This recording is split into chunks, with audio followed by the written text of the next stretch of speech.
روزے پہلی امتوں پر بھی فرض تھے، لیکن اللہ تعالیٰ نے روزے کی وجہ سے اس امت کو جو انعامات عطا فرمائے ہیں، جو خصلتیں عطا فرمائی ہیں، وہ پہلی امتوں کو عطا نہیں فرمائی۔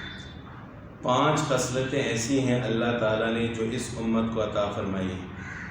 روزہ رکھنے کی وجہ سے 5 انعامات اللہ تعالیٰ نے اس امت کو عطا فرمایا۔ پہلا انعام اور پہلی خصلت یہ کہ روزہ دار کی منہ کی بو اللہ تعالیٰ کو مشک کی خوشبو سے زیادہ پسندیدہ ہے۔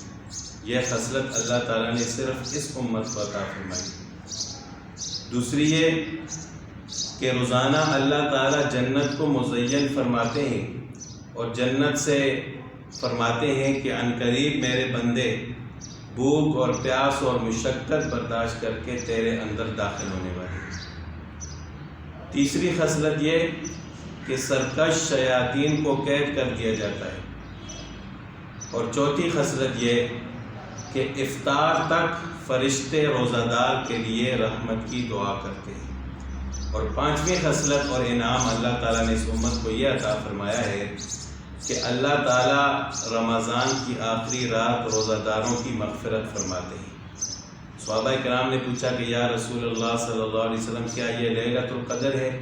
تو آپ علیہ الصلوۃ والسلام نے فرمایا کہ مزدور کو مزدوری اس وقت دی جاتی ہے جب وہ اپنا کام مکمل کر لیتے ہیں، یعنی رمضان کی آخری رات اللہ تعالیٰ گناہگار و روزہ داروں کی مغفرت فرماتے ہیں اور ان کو اس کا اجر و ثواب عطا فرماتے ہیں۔